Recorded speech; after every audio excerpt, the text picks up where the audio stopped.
Hey you guys, I just had this overwhelming urge to sit down in front of the camera and talk about some things that have been on my mind a lot lately, and I feel like I need to voice them. I feel like that's going to be a part of my process of dealing with what I'm going through. I just came out into the garden and I'm sitting under this lovely tree where all the birds hang out. I want to have an open and honest chat about what it's like having a YouTube channel and how I feel about it. That's kind of what I'm going to be talking about today. Okay, so to be completely honest, I don't particularly like having a YouTube channel at the moment. It gives me quite a lot of anxiety. It's not necessarily something that I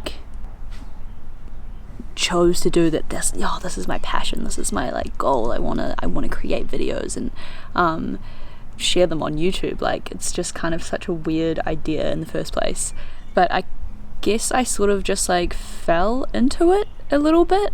So for those of you who don't know, I spent 4 years of my life when I was 18 to 22 living and travelling on board a 53-foot sailboat, which I joined in Fiji when I was 18 and sailed with them over the space of 4 years all the way to Madagascar, which is pretty crazy. Whoa. Weird. There was 4 of us mainly. We had friends and family come and go over the years. So the boat was originally from America and they'd sailed across the Pacific, and I met them in Fiji in 2011, I think it was.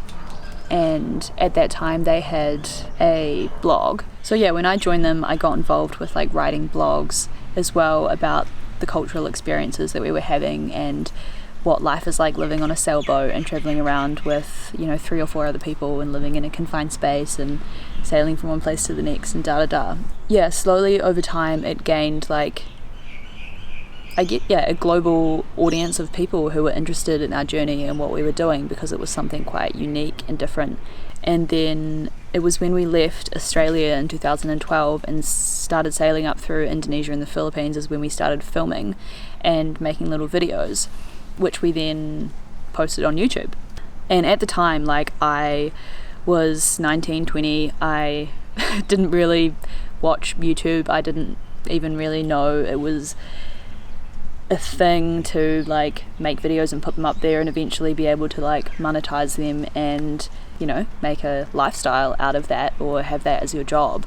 And then at the end of those 4 years, I was 22 and I had gone through a lot of personal growth, and I guess I was starting my spiritual journey, and my path had kind of taken a shift, and that took a lot of courage from me. And I'm happy with saying that because I'm really proud of myself for making that decision and stepping away from something that was comfortable and safe and incredible and amazing and had this bright future into stepping into the complete unknown. And I was coming home with no job, no money, and no idea of what I was going to do. But I just knew in my gut and in my whole being that it was the right thing to do. I just needed to do this.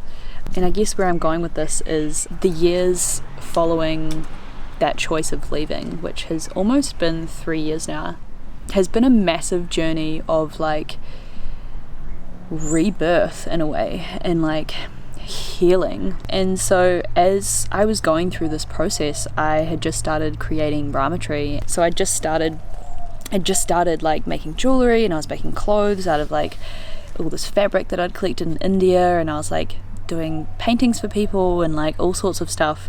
And I was just trying to find my feet, and was just determined to do my own thing and work for myself and be creative. But during this whole process, I was I started caring what people thought of me for some reason. I don't know, it's a really weird thing because I know that the past is the past and it's gone, and it doesn't matter what people think about that, because that no longer exists. And as long as you are happy with like the growth that you've achieved from being that person to this person, and like as long as you know that, it's like that's enough. I think also vulnerability is a really amazing, great thing. So I guess that's also why I'm doing this video, is to become create like a vulnerable space around it, in hopes that, you know, we can connect a little bit better. Maybe you can understand my story a little bit more. Hopefully you can resonate with something that I'm saying, and know that you're not alone, or, you know, whatever. There's so many aspects that are positive about vulnerability. But I'm still creating videos, and I still feel anxious about them and weird about them, with things like shame or fear of judgment, or being anxious about it, or whatever. These things, it's like they're very easy to kind of like be in the background and just like be in my thoughts, or be in your thoughts, or whatever. These like personal things that we feel.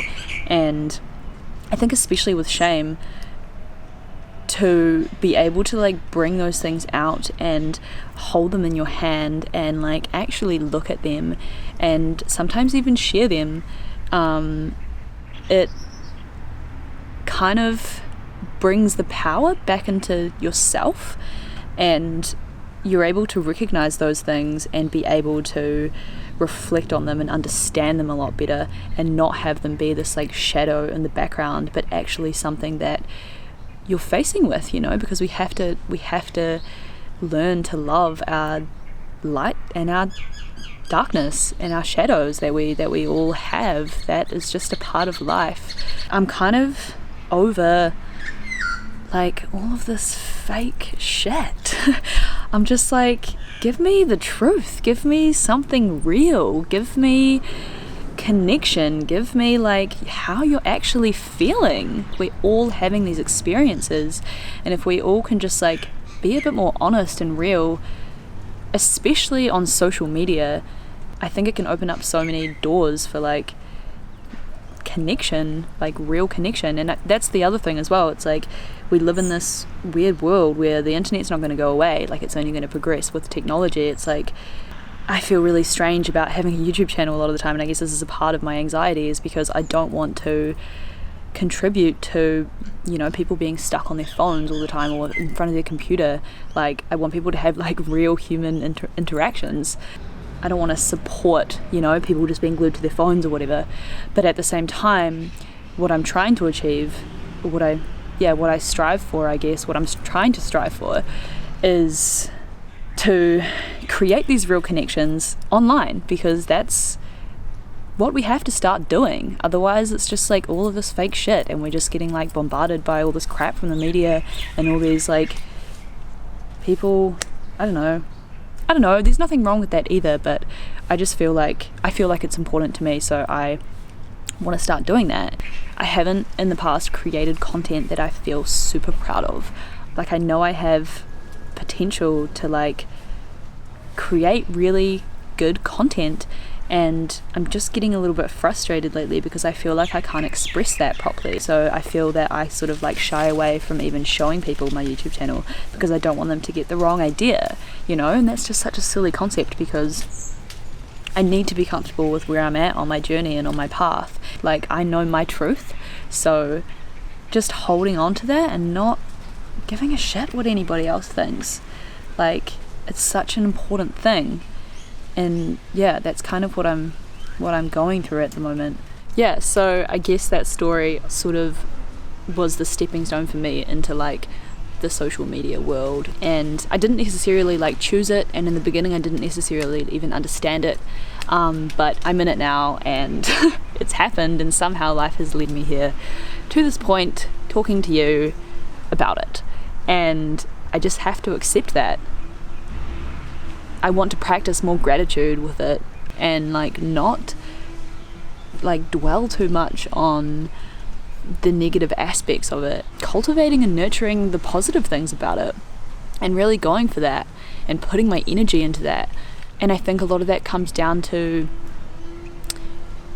I guess having the resources to do that. And I guess for a lot of content creators, we put the time and energy and effort into creating content, not knowing that there's like a monetary value to that. You know, it's just like we do it out of whatever reasons that we do it out of, for the love of creativity or art or creating or sharing or whatever it is, in the hopes that, you know, people are going to enjoy it and support it or resonate with it or whatever. Which I guess brings me to my point. If you resonate with my videos, if you enjoy them, if you want to see more of them, if you feel value or something in what I do, then please let me know. Please extend this connection. I think I say a lot. I'm probably going to edit this video and be like, oh my god, I say 1 million times. I'm happy that I did talk about these things, because I feel I'm not doing the best that I can, and I guess just by voicing that, now you know that. And so it makes me feel better about it. Yeah, I'm excited to see how you guys respond to this. Let me know. God, I really do say a lot. I'm trying so hard not to say it. I'm so close. Leave a comment, email me, subscribe if you haven't already subscribed, and I'm gonna try and post a video every week or every 2 weeks. I don't know what my next video is gonna be, but you'll see me in it when I make it. See you soon. Hello again. When I filmed that the other day, when I went to go edit it, it was like, it ended up being like a 30-minute video. So what I've done, which I don't normally do this, but I kind of made the exception for this video because it is quite open and honest. I posted the full video to my Patreon page for a few different reasons. Firstly, because it's 30 minutes long and I don't think that's like good to post to YouTube. I didn't want to put like a 30-minute video of me talking, so I've condensed it down to 10 minutes here on YouTube. And also, like, I kind of go into a lot more depth and detail about some of the stuff that I was talking about, which is quite like personal, yeah, just very kind of personal stuff that I just kind of wanted to keep to my Patreon community. So that's kind of the story behind that. So sorry if it seemed a little bit like jumbled or didn't quite make sense, but yeah, because I had to condense it from a 30-minute video into a 10-minute video, so I had to cut out a lot of stuff. So it doesn't quite like flow exactly how it should, but I did want to condense it down and post something here on YouTube because I think it's also important to share that with you guys as well. You got a little taste. Yeah, I appreciate the time you've taken to like watch this far, and if you are interested, you can head to my Patreon page to check out the full video there. I'll leave a link in the description below. And yeah, as I said, see you soon. Bye.